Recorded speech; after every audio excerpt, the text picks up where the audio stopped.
Usually when I get sent a flashlight, I have a pretty good idea of what I'm getting. I can basically check the stats online, the price, and so many other things.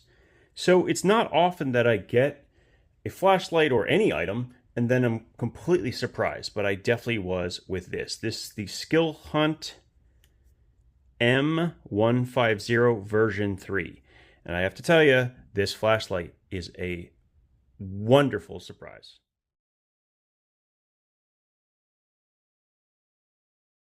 All right, so the M150 version 3. I have two variants here. The grayish tint, which honestly it's such a nice dark charcoal gray. It looked a little bit lighter in the photos, but I kind of like that it's so close to black. Very, very neat. This is the high CRI version. This is the cool white version. We have both unwrapped here, and it comes with this. It comes with a lanyard, not really important, but it comes with a magnetic charging cable and some spare O-rings. Please do not stop watching at this point. This flashlight will work with its rechargeable battery, but it also uses a standard AA battery, and it does so incredibly well. So please watch this video. I'm telling you, this is not a flashlight to miss. All right, good. Let's keep going. So let's look at the outside for a second. And what struck me immediately when I unboxed these is this is way smaller than I thought based on the pictures. I think they could have done a better job like doing some size references, maybe something in the EDC community that we can understand conceptually from a size perspective would have been helpful, because it certainly appeared in the hands of whoever shot the pictures, it looked a lot bigger, like way bigger than this, like something like a 18650 light.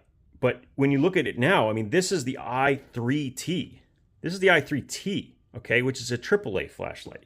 This is the i5R from Olight, even longer, okay? It's even smaller. It's actually genuinely smaller in every direction than the Sofrin SP10 Pro, okay? So this is a small, compact flashlight. That was already a really nice thing. The fit and finish on it is fantastic, and they didn't have to, but they did include 2 spots for you to attach the pocket clip. Speaking of the pocket clip, this is a very good one, surprisingly. They put that rise at the end, which is also very important, and the width between the 2 pieces of metal is wide enough that it will not, bend out really, really far when it's on your hat. This will keep the clip from, basically bending out of shape and having to be rebent every time you put it on a hat. So that's great.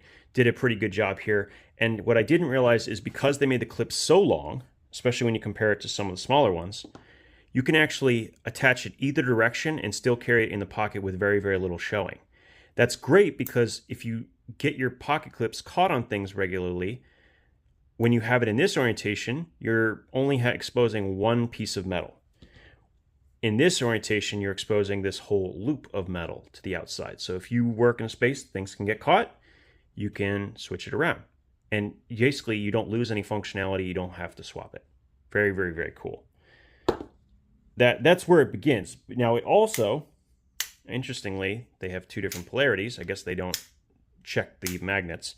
But you will be able to use it magnetically. So it will work, in addition to having the reversible clip, it also has magnetic tail. That's a huge bonus. And so it's going to be an incredibly versatile flashlight as well. I want to end on the user interface because it's by far the most sophisticated and the best part of the whole thing. The output is really, really cool on this light. So it's going to have 750 lumens of output using its included protected 14500. So you'll get 750 lumens for 1 minute before it drops down to 340 lumens for a solid 30 minutes. That's incredible when you take into account that this only runs for 350 lumens for 10 minutes before dropping, and that's its maximum output. Just to kind of give you an example, okay? Now, it's going to be a higher candela. We'll talk about, I don't want to get into that, but you get my point. But what's really impressive to me is how it works when using either an alkaline or rechargeable battery. The fact that it remains at 240 lumens for a solid 70 minutes before dropping down. That is one of the best in slot, as far as I know. And it may very well be the longest running output I've seen at that same level. That's very, very impressive to me. It also has one of the longest run times on its ultra low mode at 55 days. So either way you're looking at it, the run times on this thing are incredibly impressive. Outputs are pretty average, but definitely impressive when it comes to the run times. All right. Did I cover everything? Okay, let's talk about the magnetic charging system real quick. So it's weird too, because there aren't many companies that do magnetic charging. Okay, Olight is one of them. But the problem with that is if you do that, a lot of times you have to use a proprietary battery as well. This does not have a proprietary battery per se. The battery is a protected 14500, but those are possible to be purchased from many different brands. So that's not necessarily true for just Skilhunt. It can be something you can buy from a lot of different ones. And my guess is that it will charge any battery with this magnetic charger. So unlike having a silicone cover, which this doesn't have, but if it had a silicone cover, it's still something that could fail and then cause the light to short circuit. This doesn't have that problem. So really, really well done on that front. Okay, now I think it's time to get to that user interface. And truthfully, I didn't understand it from the graphics, but I do get it now. So let's open it up. This is the graphic they're using for the user interface. I know it's a little daunting. If you're used to very simple flashlights, you might want to like glaze over this part. But if you want something that is exactly as you want it, like if you want something customized, this is a great flashlight. I'll explain why. So, firstly, I assumed when I pulled it out of the package that it worked just like the Baton 3. Because if it was a good user interface, it would be something along those lines, right? Where I hold press, I get a moonlight or a turbo, and then I do something else to get the moonlight. And thankfully, it works exactly as I expected. So you hold press, and you get your moonlight mode.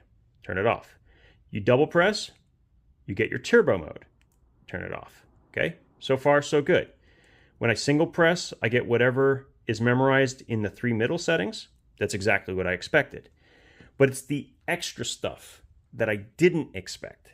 And that's what I want to talk about here in this part of the video.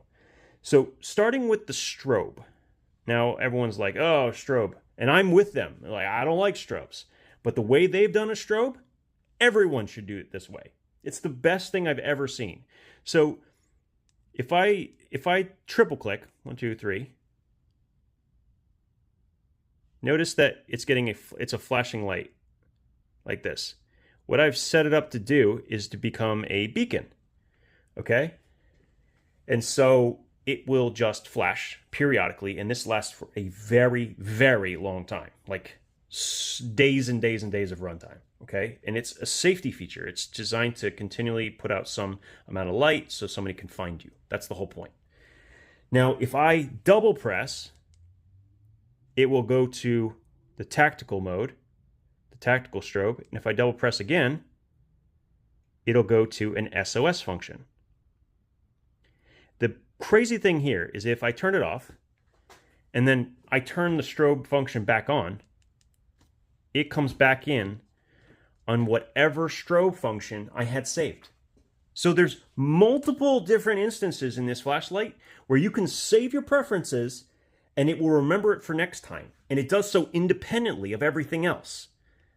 So yeah, it's still simple enough that you can just pick it up and use it, but it also has all this customization. It's kind of over the top in some ways for a flashlight, 1, in this price point, and 2, at this, I don't know. It's just very impressive to me. Because I haven't seen any other brand do this. I've literally seen no one else do this. I've only ever seen this kind of customization in Endurial 2.0 or, that kind of thing. And those can be incredibly daunting to try to understand. This is much, much simpler. Trust me, it's much, much simpler. Now, going back to moonlight, you might notice this is pretty bright. But if I hold press, it will go to the lower setting, And if I turn it off and do it again, it'll come in on that lower setting. So it has two different, and you can see it here when we're in, where is it? The low mode, hold press for 0.5 seconds. So in order to swap between them, right, the low 1 and low 2, I have to hold press again. Okay, make sense? Make sense? All right, now, lockout. Let's go to lockout for a second. Lockout in this light is 4 presses, and it's not particularly necessary because they've done a good job and actually recessed the button. I really like that they've done that. It passes my tap test, does a pretty good job. But if you want it in lockout, you can do that. 1, 2, 3, 4. It'll flicker. Notice the red light. We'll talk about that in a second. But while you're in lockout, if you want to use a little bit of light without having to unlock it, all you have to do is hold press and you get your lowest mode. And when you let go, it turns off. That's it. It's just momentary. Pretty awesome. Now you notice the red light. Some people won't want that because if the red light is blinking, it's creating parasitic drain, meaning it's draining slowly over time. And that's kind of annoying to some people. Luckily, you can turn this off as well. You can actually change that. So you double press when you're in lockout, and it turns off the red light. They really thought of everything in this thing. It's kind of nuts. It's stuff I never even considered. Needless to say, this is a solid 5 out of 5 on user interface. Fantastic. In fact, it's one of the top 3 user interfaces I've ever experienced, along with the Zebra Light interface. And, well, not sure about the third one. But the point is, very, very, very good. Now, speaking of price, because it's relevant here, on Amazon right now, these are starting off at $51, but they have a 12% coupon dropping it to like somewhere in the 45 range. On their website, you can buy it right now for around 43. I don't know how long it takes to get here. I don't know what the shipping is. So that's kind of the ballpark price we're in. Pretty impressive for what you're getting, which is a magnetically charged flashlight that uses multiple different fuels and with a sophistication that it has.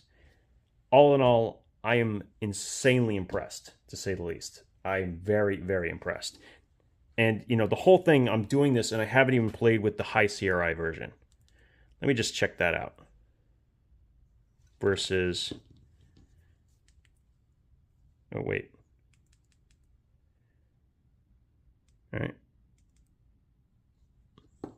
So there you go. So there's your 2 tints, as it were. So you have a warmer tint. I believe this is going to be 5,000. Looks like it's about 5,000 Kelvin versus the 6,500 and high CRI, not high CRI. And I think also that these will be a little bit less bright. Just be aware of that. While I have this on turbo, I also wanted to show you that you can change this between the 2 different turbo modes that they state. This is a pretty complicated user interface, so it's taking a little bit of time. You see T1, T2, and there's a slightly different amount of runtime. I don't see too big of a reason to use T2 because the only benefit is an additional 2 minutes at 480 lumens. I think I would rather just have 1 minute of larger, but just in case you need to know, when you're in turbo, you're going to double press. Oh, sorry. No, that's the wrong thing. Wait, is that right? Which one is it? Hold on a second. Hold it. Turbo. Hold press. Okay, sorry. So when you're turbo, hold press for the lower. See how much it barely changes. I mean, it's almost not noticeable. So I would just leave it in the high mode.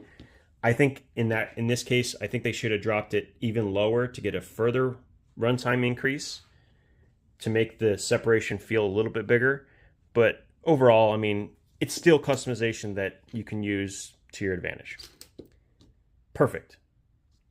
I don't know what else to say. I mean, they really knocked it out of the park with this. My guess is when I tally everything up, which I'm going to do right here, this is going to be in the top 5 based on all the stats and everything it can do. It comes with the 14500, which I think is a big bonus, and it also is usable with a AA, and it doesn't have that as like an afterthought. A lot of times when you look at flashlights and they show AA's in them, they're, you know, the run times and the stats, they're not as good, but it feels like this still performs even when that happens. So really, really well done by Skilhunt. I'm excited. And now we're going to do a video on their other flashlight that they sent as well. This is the EC300. So this is a substantially bigger light, but based on this, I'm excited. Anyway, thanks you guys for stopping in and checking out this flashlight with me. I think it's going to be a winner in general. I'll have to do a little bit more research on feedback from people who have purchased it to make sure, you know, everyone's having a good experience. But from what I can tell, it's got what it takes. You guys have a good one. We'll talk again soon.